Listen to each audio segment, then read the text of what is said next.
Oh,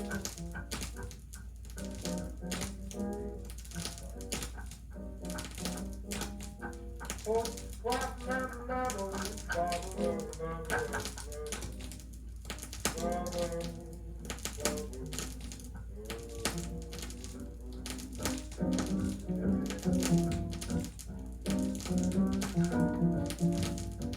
ladies and gentlemen, we now in the jungles. We are broadcasting from Station JIMGIN, the Breath of a Nation. Every one of you are Animule. You should be walking on 4 legs, but they're now walking on 2. You know you come directly from the Animule family. What is it I see coming through the weeds? Just as tall as they can be, all speckled and striped there, and got a collar and tie on. I know you. Why, you're just so tall you can eat trees from the leaves and never bend your knees. Yes, I understand. This is Mr. G.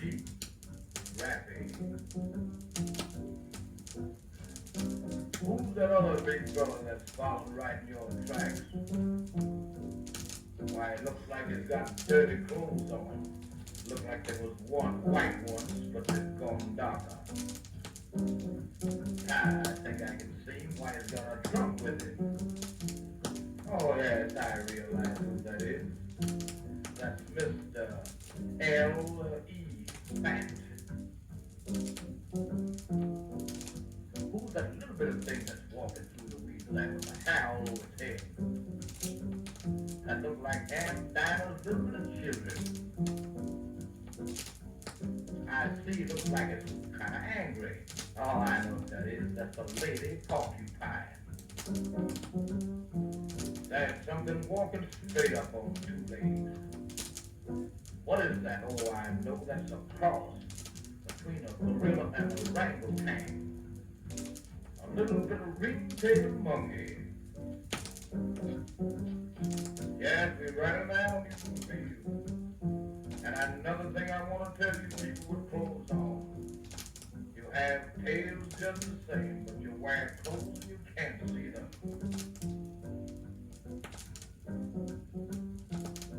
We're down jungle town, miles around. You used to give us ball every night after Animule Hall. The band began to play. They began to shout. You left. Lord, this sad track. We call them doggone cigarettes. The monkey house run, I say.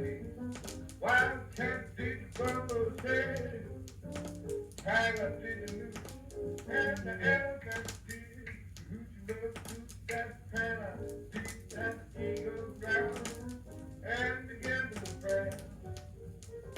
In the just thing that I knew.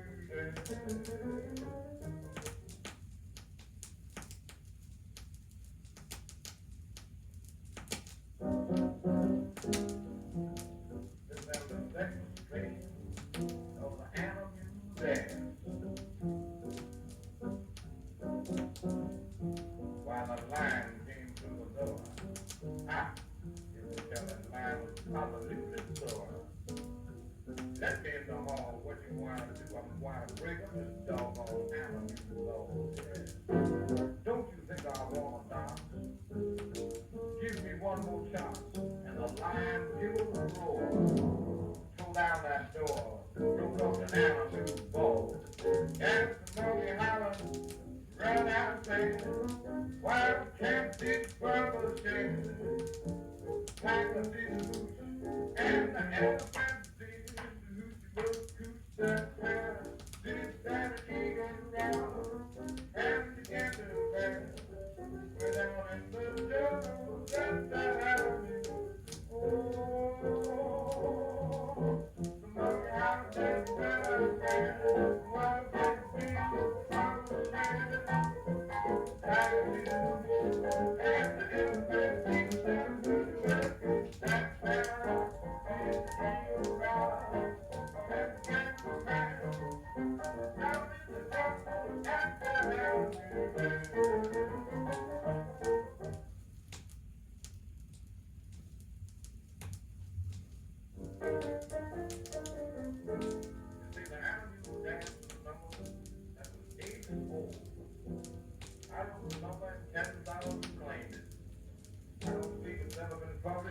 guess it ever will be published.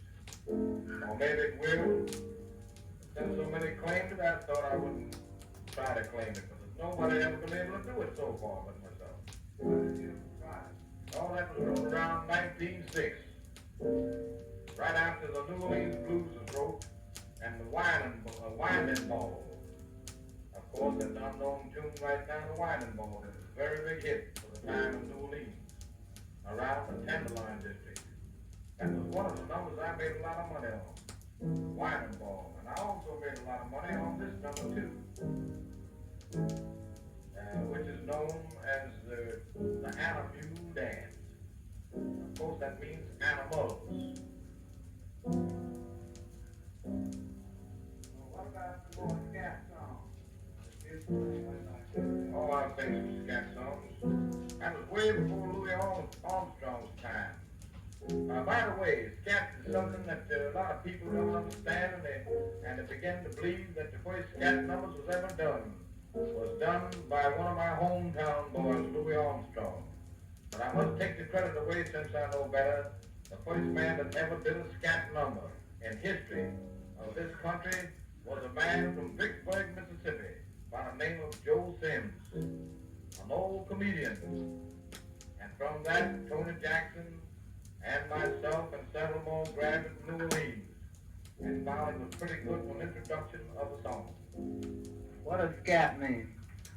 Scat doesn't mean anything but just something to give a song a flavor. For instance, we say, scat, ski, ski, doodle, ski, go, scoop, doodle, ski, let's go, biddy, biddy, doodle, doodle, squatter, squatter, squazzy, let's biddy, doodle, biddy, biddy, bobbly, bloody, ba, ba, ba, oh, scootily, scootily, doo, yes, scootily, scootily, doo, oh, scootily, scootily, doo, oh, scootily, doo, scootily, scootily, doo, yes, scootily, scootily, doo, oh, scootily, sky, sky, scootily, sky, scootily, scootily, doo.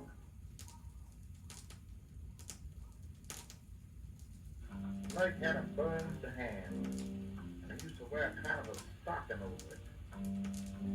He was seemingly simple to me. I think he was a half-wit. In fact, I'm sure that he was. He would laugh and go on, and he wanted to have some kind of an importance, and he wanted to be known as such. All those boys in New Orleans dressed very well, but they all had the real tight trousers those days. When they'd get into the trousers, why, they'd fit them like a sausage. Of course, Burtnard and Wagner's were the tailors, and they know just how they wanted those clothes, and they would fit them that way. I'm telling you, it was very, very seldom that you really could button the top button of a person's trousers. They had to leave the trousers top buttons open. And they had the suspenders, and of course they really didn't need any suspenders because it was so tight-fitting. And it was one of the fads that they would take the suspender down as they would walk along with a walk that they had adopted from the river, which they called Shooting The Agate. Well, Nick would come along shooting the agate and leave his shirt open in the summertime so you could design his red flannel undershirt. That was considered a big thing with some of the real illiterate women. If you could shoot a good agate and had a nice high-class undershirt with a flannel shirt with the collar turned up, boy, I'm telling you, you're liable to be able to get next to that girl. She liked that very much. How did they walk when they jumped the agate? Well, of course, by not being able to walk, I can't explain it to you. But I tell you, it was a kind of a very mosey walk with holding two fingers down on one finger on each hand. The front finger next to, in other words, the index finger. Yeah, like that, you know, and with the arms stiffed out, you know, especially when it would be standing. And of course, if they was dressed up and you tried to talk to them, they would find the nearest post where they had a lot of creases in their clothes, or get to a house and they'd stiffen their arm out and hold itself so far away, just as far as their arm would let them, so they wouldn't get any their clothes soiled. They was very particular about that. especially, yeah, and especially some of them, they wore, that's right, you got the right idea, with that kind of a broken up stand. Especially, some of them would wear overalls, overall jumpers, with a high class pair of trousers, maybe costing 15 or 18 or $20 during those days. And of course, they wore the best of shoes. And not only shoes, they would never, nobody would wear a Stetson hat. In those days, myself, I thought I would die unless I had a hat with the emblem or the in it named Stetson. And didn't rest until I got myself a Stetson hat and a pair of Edwin Clark shoes. Of course, there was many of them that didn't wear ready-made shoes at all during those times. They wore a lot of shoes, what they call the St. Louis flats and the Chicago flats. These shoes were made with the cork soles on them and no heels and would turn up in the front. A lot of times they would have different designs in the toes of the shoes, such as gambler designs, such as maybe a club or a diamond, a heart, or a spade. I have heard later on that even some of them had made arrangements to have some kind of electric light bulbs in the shoes with a battery in their pocket, and when they would get around some Jane or something that was kind of simple and thought they could make her, as they call making them, why they'd press a button in their pocket and light up the little bit of bulb in the toe of the shoes. Oh, it is really the fact, and I've known it to be fact because that part has come from authentic source. But the others, I have really seen myself to know it's really original stuff. And these boys were tremendous, and they were great sports. It was nothing like spending money that even worried their mind. If they didn't have it, somebody else had it and would spend it for them.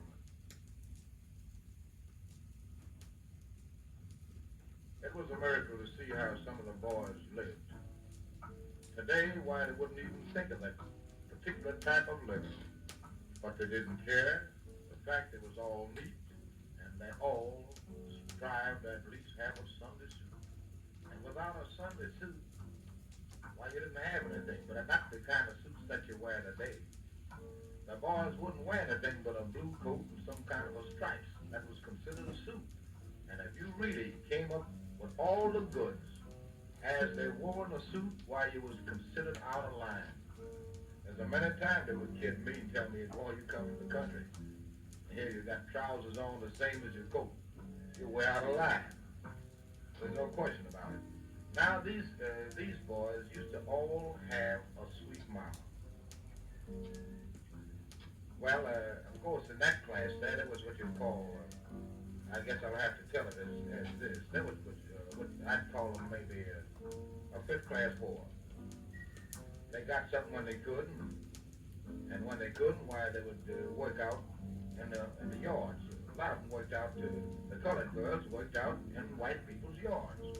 Of course, it applied to the same as with the poor class white people, the same way.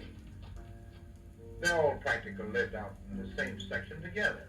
There was no such a thing as a segregation at all in that section. In fact, nowhere in New Orleans at that time. Well, every night, the boys would hang around. Some of them would even go so far to meet their sweet mamas. St. Charles Street was quite a long ways off, but sometimes they would brave it and walk to where their sweet mamas were working. And of course, sometimes it was okay for them to go into the house, and they would keep them out in what they called a servant's room. And if they was hungry, well, of course, they'd feed them there. And if they wasn't hungry, why, they'd bring a pan out. I'll tell you, sometimes, in fact, I've tried those pans myself. Some of those pans were marvelous, I'm telling you. See, the girls, the way they would do, whoever they would be working for instance, they would be working for maybe the Gochos or Solaris or whoever they would be working for. I know these names because I've been in some of the homes myself, seeking after a pan. For instance, they would cook turkey. And it would be up to them maybe to call for turkey. Well, for their sweet papas, why, they'd eat the best part of the turkey. There's no argument to that. They'd have better than any of them would have. There's no question about it. Cranberry sauce and every other thing. It wouldn't have to be Christmas for this. Because New Orleans is a place where no doubt the finest food in the world prevails. have gumbo especially, and oysters of all kinds, the biocook oysters. And you could hear them sometimes after they get home and would get around. Sometimes they would get around all together. Maybe a whole lot of sweet mamas and a lot of sweet papas and have a little bit of balls to themselves. And they would play the blues, sometimes Josky Adams. I was quite small, but I'd get in on those pans occasionally. Josky was much larger than me and much older. That voice gets long, just lovely. Why, I used to go with Josky's sister. He had a beautiful sister, and I always had it in my mind that I wanted to marry her. And I used to sometimes go over to his house and hear him play the blues, and it would sound like this. That would be behind his sister's mother's back.